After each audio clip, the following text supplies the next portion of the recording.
Nabibigatan ka na ba sa mga pagsubok? Although si Jesus hindi po nagbibigay ng pagsubok, ay dumarating lang po ang mga bagay na seemingly na parang mga trials and all that because number one, sa mga wrong choices natin, hindi natin namamalayan tayo rin po yung mga gumagawa ng mga bagay na nangyayari sa ating mga buhay like sa pera. Alam mong mahihirapan ka, pero binili mo pa rin yung luho mo, yung pwede naman makapaghintay, minadali mo, mga tipong ganyan. Alam po ba ninyo, I just realized, sometimes, and most of the time, self-inflicted problems ang mga nangyayari sa mga buhay-buhay natin. Then right after, of course, we will go to Jesus in prayer. Like, parang masaklap, but doon lang natin siya naaalala pag may mga problema na po tayo. Ganun po ba tayo? At naniniwala po ko nung nagdaang lindol noong 1990, right after that, ang sabi, punong-puno yung mga churches, punong-puno yung mga simbahan ng iba't ibang relihiyon. Why? Dahil lumindol. I don't like earthquakes. I hate earthquakes. I fear it the most because wala kang tataguan pag nag-strike yan. Pero right after that, there and there, makikita mo ang mga tao. Hinahanap ang Panginoon. Hindi po ba? Ganyan po ang human nature. Pero ang sabi ng Bible sa 2 Corinthians 5:17, if anyone is in Christ, he is now a new creation. So ibig sabihin, bilang new creation, kaya may problema tayo kaya wala, magpupuri at magdadasal tayo kay Jesus. So, hindi mo kailangan ng problema para hanapin ang Panginoon. Hindi mo kailangan ng mga pagdadaanan o mga pagsubok para hanapin si Jesus. Ang totoong Kristiyano, ang mananampalataya ng Panginoong Jesucristo, kaya masaya siya, kaya malungkot siya, Jesus pa rin. Alam po ba ninyo yun? Alam po ba ninyong pag masaya tayo, masarap magpuri kay Jesus because we are feeling His presence. Of course, hindi naman po nakabase sa feelings ang tinatawag na born-again Christian walk. But ang totoo po niyan, ang feelings ay manifestation ng kung ano yung nasa loob. What's inside of you? You know what? We have Jesus. 100%. Hindi na po siya aalis sa atin. Kaya alam natin, nandyan po siya. May mga pinagdadaanan po tayo. Tandaan po niyo to. Lahat ng tao sa buong mundo may pinagdadaanan. Believer kay unbeliever. Mga unbeliever, worse, hindi nila alam kung ano ang gagawin nila pag may mga problema po sila. Sometimes nag-e-end po sa hindi maganda. May mga kinikit lang sariling buhay. Nakakalungkot po yan. Karami po ngayon, mga Gen Z, mahihina ang loob. Kinikit lang mga sarili-sarili mga buhay. Why? Why is that? Why is like that? Hindi po ba? Dahil sila po ang tinatamaan ng espiritu ng depression. Okay? Yan po ang manifestation that they really need Jesus Christ. Only Jesus is the solution to each and every problem ng mga tao. Outside Jesus, there is no solution. Marami ka man pera, may mga buildings ka man, may mga eroplano ka man, okay?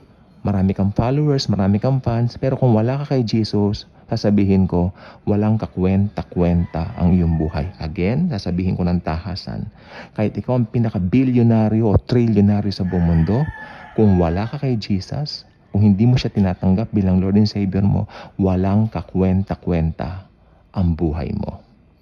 Why? Sapagkat ang worth nakukuha lamang kay Jesus. I know some people, nagtitinda ng puto ng kutsinta, nakabisikleta, masaya sila. Why? Because they have Jesus. In fact, dinalo ko po yung isa sa bahay. Nagkape po ako sa bahay nila. Alam po ninyo, sa mata ng ordinaryong tao, ay hindi komportableng magkape doon sa bahay niya. Siguro dahil kinahagat ako ng lamok, malangaw. But yung usapan namin about Jesus, ito po ang nagpaganda ng ambience. You know what?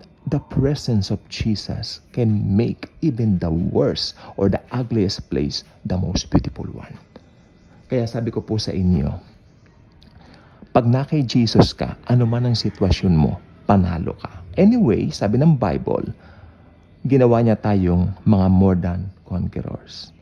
Kaya gusto ko pong sabihin sa inyo, sa pag-uumpisa po ng bagong linggong ito, panatilihin po natin ang ating consciousness about the Lord Jesus Christ.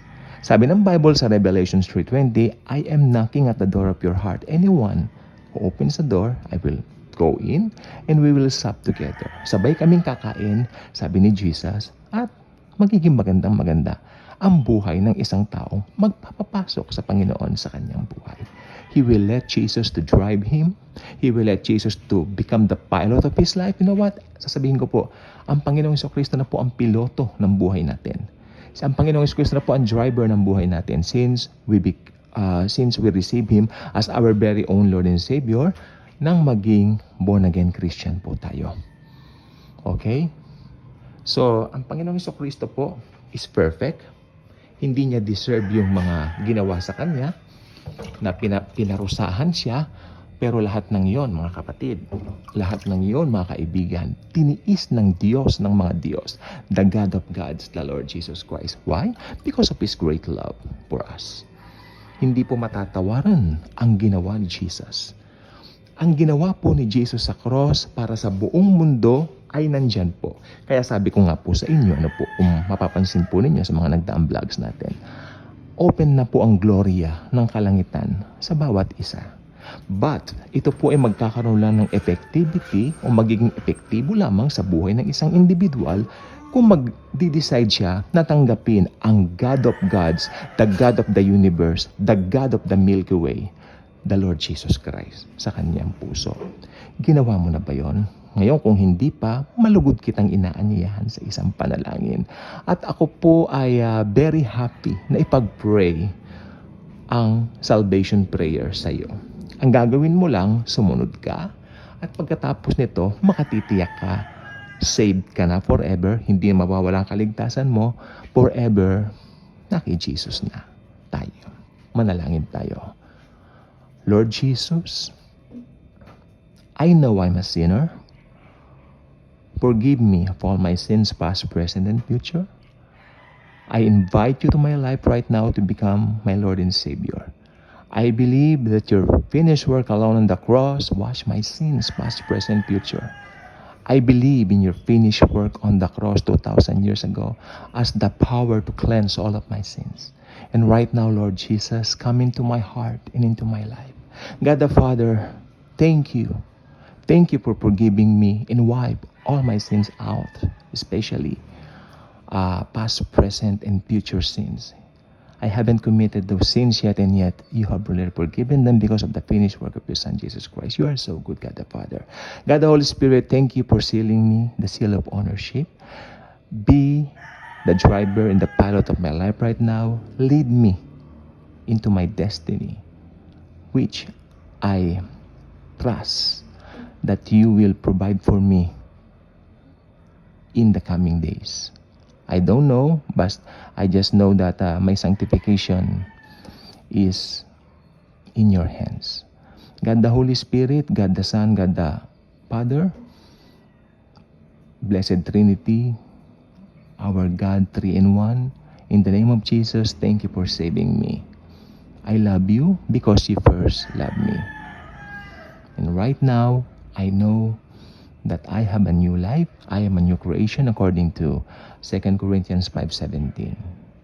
God the Father, God the Son, God the Holy Spirit, thank you for forgiving me and for accepting me into your kingdom. In Jesus' mighty name I pray. Amen. If you pray that simple prayer, I believe you got born again. You get saved. Read the Bible. Share Jesus. Share His love. Jesus is waiting for those people around you na hindi pa nakakakilala sa Kanya. He will use you. He will become His hands, His feet para iparating ang gospel doon sa mga kamag-anak mo ba yan, mga kaibigan mo ba yan. Well, wag mong hayaan tumagal ang pagkatok ni Jesus sa mga puso nila.